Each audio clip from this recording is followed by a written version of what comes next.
Soy el psicólogo Antonio Castro. Voy a el proyecto final, la grabación del proyecto final para la materia de evaluación y diagnóstico para el proceso psicoterapéutico, la integración de la evaluación. A grandes rasgos, los datos generales del caso son de este paciente ficticio, con el cual hice roleplay con un compañero de la clínica donde trabajo. El nombre sería Miguel Ángel N. Tiene la edad de 30 años, de sexo masculino. Motivo consulta, pues el paciente refiere que desea disminuir los síntomas de ansiedad y depresión que identifica en su persona, pues son muy recurrentes. Le gustaría aprender a regular sus impulsos y controlar los episodios de enojo. Busca mejorar la relación con su familia y dejar de hacerse daño a sí mismo y a los demás. Comenta, yo no le encuentro sentido a mi vida después de mi diagnóstico de epilepsia y no soporto la culpa del fallecimiento de mi sobrino.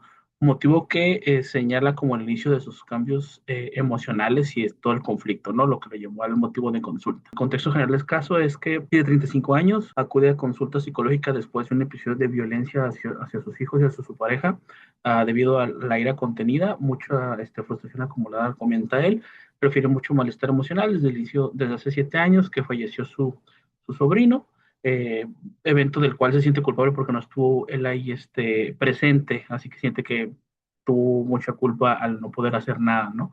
Cosa que suprimió y que fue un duelo no tratado, que nunca lo ha hablado con nadie. Posteriormente fue diagnosticado con epilepsia a 2 años atrás, que también es otro evento en donde también se manifestó un poco alterado emocionalmente. Estos dos episodios decantaron en sintomatología depresiva, experimenta niveles altos de estrés laboral por conflictos personales que tiene en su área de trabajo.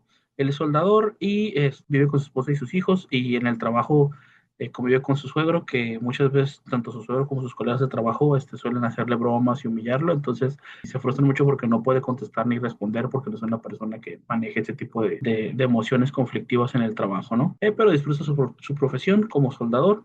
No tiene una vida social activa desde hace 7 años que falleció su sobrino, y no sale mucho de casa. Hay muchos eventos que no disfruta, hay muchas situaciones que ya dejó de hacer desde hace tiempo. Durante la evaluación, la integración de la evaluación, se refirió que Miguel tenía síntomas de ansiedad, depresión, caracterizados por crisis de ansiedad, irritabilidad, impulsividad, episodios de ira, tristeza constante, falta de autoestima, sentimientos de culpa, sentimientos de intranquilidad, insomnio, dificultades para concentrarse tanto como en el trabajo como en casa, desmotivación e ideación suicida solamente.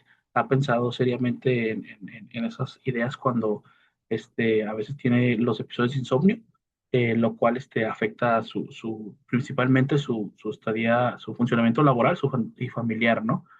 Como te decía, antecedentes importantes, pues el fallecimiento del sobrino, el diagnóstico de la pérdida de salud con este diagnóstico de epilepsia, y hasta hace una semana el episodio de violencia junto con su familia, con su esposa y con sus hijos, ¿no? Donde llegó a ejercer violencia física. El diagnóstico psicológico, o lo que catalogué como la sintomatología que más se le asemeja, es que Miguel cumple con los criterios de el trastorno depresivo mayor recurrente, con un episodio actual moderado.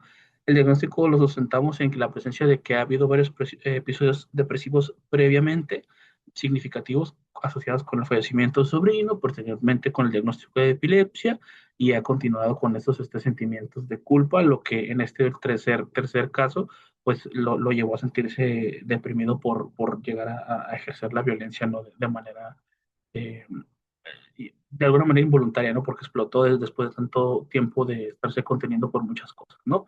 Eh, Apoyado por los sentimientos de culpa, la desmotivación, la decisión suicida, el deterioro de su funcionamiento familiar, personal y laboral, la recurrencia de los síntomas depresivos y el impacto clínico significativo, lo que permite considerar ese diagnóstico recurrente de intensidad moderada.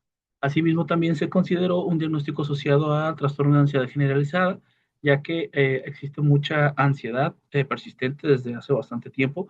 A veces se siente muy estresado, y ese estrés evoluciona en una ansiedad de sobrepiensa que todos están contra él de alguna manera, y pues que también él tiene la culpa de cómo le suceden las cosas en su trabajo, ¿no?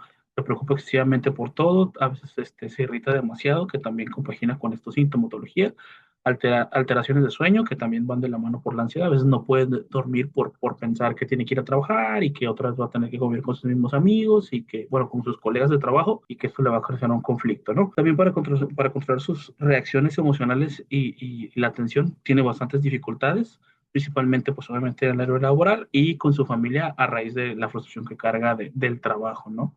Y los sentimientos de culpa relacionados a los pensamientos con su sobrino y los síntomas depresivos. Esos han estado presentes por más de 6 meses y han generado un malestar clínicamente significativo, lo que apoya ese otro diagnóstico. Pues los factores que predisponen la dinámica del paciente, pues hay antecedentes que se le dificulta la expresión emocional, tendencia a guardar sus emociones, a reprimirse, invitaciones para regular estados intensos, además cuenta con antecedentes de experiencias significativas de pérdida, en este caso pérdida de salud como un duelo y por la pérdida de su familiar.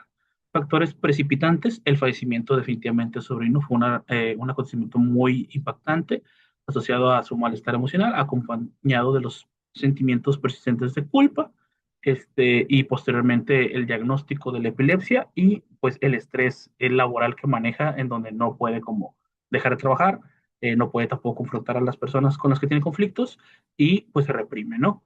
Lo que generó como el incremento de los síntomas ansiosos y depresivos. Factores que mantienen la dinámica, pues la dificultad para expresar las emociones y procesarlas, sentimientos de culpa, los pensamientos negativos sobre sí mismo, el resentimiento acumulado, la exposición constante a situaciones laborales estresantes y el uso limitado de estrategias de regulación emocional que favorecen la permanencia de sus síntomas. Su único también círculo de red de apoyo pues es su mamá y su esposa directamente. Entonces, consecuencias actuales del problema, la problemática ha generado afectaciones en su relación con su pareja, con sus hijos, en su entorno laboral, aislamiento social, deterioro en su bienestar emocional, dificultades en su regulación emocional de ira, síntomas de ansiedad, depresivos, la ideación suicida, que solamente se quedó en ideación suicida, pero que es un factor importante de riesgo a trabajar, ¿no? Impactando obviamente su calidad de vida, en su funcionamiento cotidiano y en los pensamientos, en la generación de pensamientos de riesgo inminente de autolesión. Objetivos terapéuticos, favorecer la regulación emocional y el control de impulsos. Obviamente esto por medio del desarrollo de estrategias para identificar, expresar y manejar emociones intensas como ira, frustración, ansiedad, con el propósito de reducir las conductas impulsivas que afectan sus relaciones interpersonales y minimizando las conductas autolesivas, que es como el foco de riesgo cuando tenemos a lo mejor esta combinación de diagnóstico y de sintomatología, sobre todo porque ya hay una ideación suicida.